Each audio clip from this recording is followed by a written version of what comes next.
नमस्कार मैत्रिणींनो, स्वागत आहे तुमचं आपल्या चॅनलमध्ये ज्याचं नाव आहे संगीता क्रिएशन्स।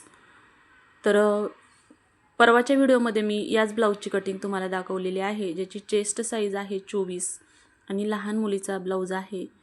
तर कटिंग दाखवली आणि कालच्या व्हिडिओमध्ये मी तुम्हाला त्याच ब्लाऊजची स्लीव्ज गोपीबाई कशी शिवायची तेही दाखवलं। आता इथे मी सिंपल पहा, इथे विदाऊट कॅनव्हास लहान मुलींसाठी गळे स्टिच कसं करायचं हे दाखवणार आहे। तर गळ्याचं मार्किंग तर मी तुम्हाला कटिंगमध्ये दाखवलं होतं। आता स्टिचिंग करताना पहा, मी डायरेक्ट अस्तरच्या मेन ब्लाऊजच्या उलट्या बाजूने अस्तरचं कापड ठेवलेलं आहे। कमरेच्या बाजूकडून एक शिलाई मारून घेतली, म्हणजे कमरपट्टी लावण्याची गरज पडणार नाही। आणि जो गळा आहे त्याच्याही बाजूने 1/4 इंच मार्जिन घेऊन शिलाई मारून घेतली आहे। याने काय होतं की वेळही वाचतो आणि ब्लाऊज स्टिच पटकनही होतो आणि इथेही कॅनव्हास लावण्याची गरज पडत नाही। तर पहा, आता इथे छोटे छोटे कट दिलेत मी आणि कट दिल्यानंतर हे कापड व्यवस्थित पलटून घ्यायचं आणि यावरती दाबटीप देऊन घ्यायची आहे।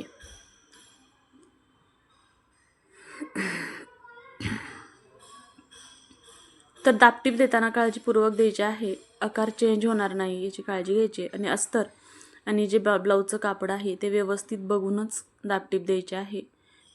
त्यानंतर दंडघेराच्या बाजूने सुद्धा कमरेच्या बाजूने सुद्धा जिथे आपण कमरपट्टी लावणार नाही तिथे सुद्धा दाबटीप देऊन घ्यायची, म्हणजे फिनिशिंग व्यवस्थित येतं। आणि त्यानंतर साईडला शिलाई मारून एक्स्ट्राचं जे काही कापड आहे ते कट करून घ्यायचं। तर आता मी गळ्याला इथे पहा दाबटीप देऊन झालेली आहे आणि गळा किती सुंदर दिसत आहे। पान गळा नॉर्मल सेप दिलाय। खरं तर इथे गोल गळाच शिवायचा होता, म्हणजे ज्यांचं ब्लाऊज होतं त्यांनी सांगितलं। तर म्हटलं चला आता लेस तर आपण लावणारच आहोत, तर पान गळ्याचा जर आकार दिला तर छान दिसेल आणि सेपसुद्धा छान वाटतो ज्यावेळेस आपण लेस लावतो त्यावेळेस। प्लेनही छान वाटतो पण लेस लावल्याने ते अजून उठून दिसतो। तर आता मी ते पानगळ्याचा आकार देऊन स्टिचिंग करून घेतलेलं होतं। अस्तरही जोडून झाले आणि एक्स्ट्राचं कापडही कट करून झाले। आता इथे जे मी टक्सचं मार्किंग केलेलं होतं ते मी पुन्हा देणार नाही आहे, हेच मार्किंग उलटून मी त्यावरती मार्क केले आणि तिथे आपण 2.5 इंचाचाच टक्स घेणार आहोत, कारण ब्लाऊजची उंची टोटल 10.5 इंच आहे, म्हणजे उंची कमी आहे। तर अर्थातच टक्सची उंचीसुद्धा कमी असेल। इथे मी फक्त 2.5 इंच असा टक्सची उंची घेतली आहे आणि आपला बॅक पार्ट शिवून तयार आहे। तर आता या ब्लाऊजला मॅचिंग अशी मी कॉपर कलरची लेस इथे लावून घेते।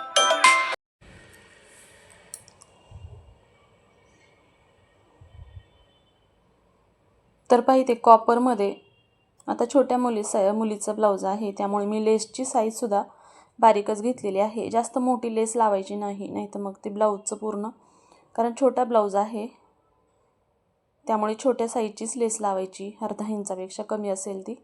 जास्त ब्रॉड लेस लावली तर ब्लाऊजचं म्हणजे दिसायला चांगलं दिसणार नाही, कारण लहान ब्लाऊज आहे आणि त्यानुसार लेससुद्धा त्याला लहानच चांगली वाटेल। तर पहा, ब्लाऊजचं स्टिचिंग करून झालेलं आहे मागच्या पार्टचं। तर तुम्हाला मागचा पार्ट आवडला की नाही कमेंट करून नक्की सांगा। आता आपण फ्रंट पार्टचं शिलाई करून घेऊ। तर इथे सुद्धा मी स्वीट हार्ट गळ्याचा सेप दिलेला आहे पहा, त्यामुळे इथे सुद्धा मी कॅनव्हास वापरणार नाही। स्वीट हार्ट गळ्याचा सुद्धा सेप मी कसा शिवायचा हे पहा, या पद्धतीने सांगते। डायरेक्ट सुईच्या बाजूने अस्तरचं कापड ठेवायचं आणि 1/4 इंच शिलाई मार्जिन घेऊन शिलाई मारायची, फक्त गळ्याचा भाग, पुढं हुकाय पट्टीचा भाग असतो तो नाही करायचा। तर पलटून घ्यायचा आणि पुन्हा त्यावरती व्यवस्थित फिनिशिंगसह दाबटीप देऊन घ्यायची। तर अशा पद्धतीने तुमचा पुढचा गळासुद्धा तयार होईल। दोन्ही पार्ट याच पद्धतीने सेम शिलाई करून घ्यायचे आणि मग साईडचं जे काही एक्स्ट्राचं कापड आहे तेही कट करायचं, पण त्याआधी अस्तर जे आहे जे आपण परफेक्ट कटिंग केलेलं आहे त्याला चारही बाजूने शिलाई मारून घ्यायची आणि मग उरलेलं एक्स्ट्राचं जे काही ब्लाऊजचं कापड आहे ते कट करून घ्यायचं आहे। याच पद्धतीने दोन्ही पार्ट तयार करून घ्यायचे आहेत। आता इथे गोष्ट लक्षात आली असेल, छोट्या साईजचा ब्लाऊज आहे म्हणून मी योगपट्टी वगैरे इथे नाही आहे, फक्त 1 टक्स ब्लाऊज आहे या। तर आता टक्स घालायचं कसं हे मी तुम्हाला दाखवते। मी हा दुसरा पार्ट तयार करून घेते। आता दुसरा पार्ट पण तयार झाला आहे। बरोबर दोन्ही पार्ट एकत्र ठेवून टक्सचं मार्किंग करून घ्यायचं आहे। इथं जो 1 टक्स घ्यायचा आहे तो शोल्डरपासून अगदी मध्यावर घ्यायचा आहे आणि हा टक्स तुम्ही 2 इंच किंवा 2.5 इंच असं घेऊ शकता, कारण आपण टक्सची मार्किंग केली आहे। आणि इकडच्या बाजूकडून म्हणजे हुक आयपट्टीच्या बाजूकडून फक्त 2.5 इंच घ्यायचं आहे, कारण चेस्ट साईज कमी आहे. 32च्या पुढे आपण 3 इंच घेतो आणि 32पेक्षा खाली म्हणजेच 28, 24, 26 यासाठी आपण 2.5 इंच इनफ आहे. तर आता हेही मी दोन्ही साईडचे टक्स घालून घेतले.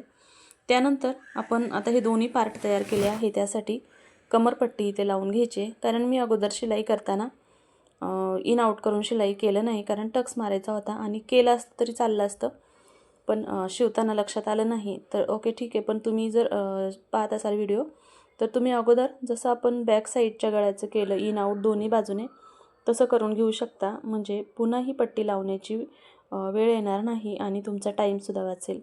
तर अशा पद्धतीने दोन्ही बाजूची मी टक्स मारून पट्टी लावून घेते. त्यानंतर इथे सुद्धा आपण जो गळा आहे त्याला लेस लावून घेणार आहोत.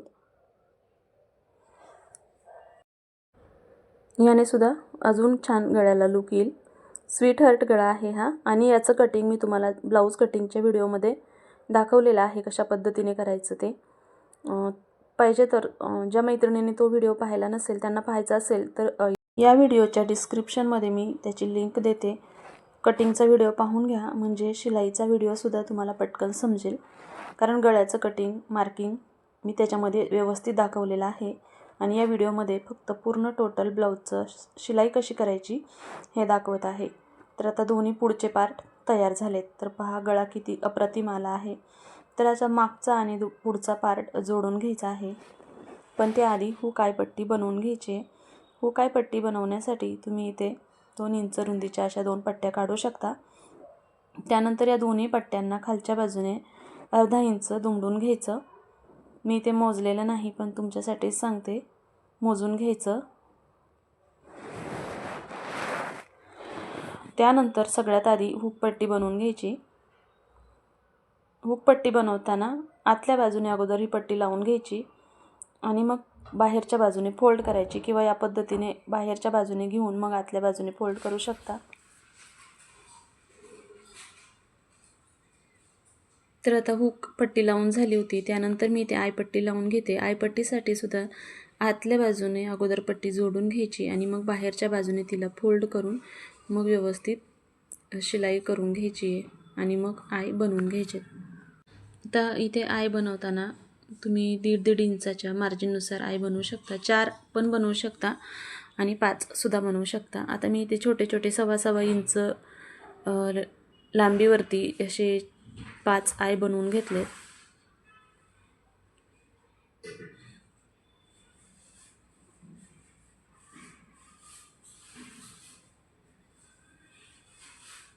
तर पहा या पद्धतीने आय बनवून झाले. त्यानंतर आपण शोल्डर पट्टी जॉईन करून घ्यायची. शोल्डर पट्टी जॉईन करताना अर्धा इंच मार्जिन घेऊनच शोल्डर पट्टी जॉईन करायची.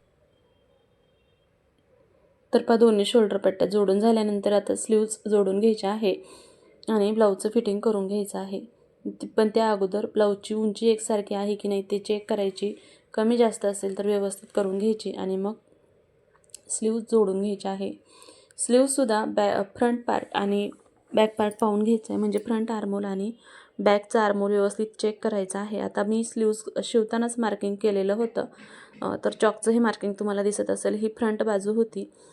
फ्रंट आर्मोलच जोडून घ्यायचं आणि बॅक आर्मोलच जोडून घ्यायचं. या पद्धतीने दोन्ही स्लीव्ज जोडून घ्यायच्या आहेत आणि शिवाय शिलाईसुद्धा डबल मारायची आहे आणि त्यानंतर ब्लाऊजला फिटिंग करून घ्यायचं आहे.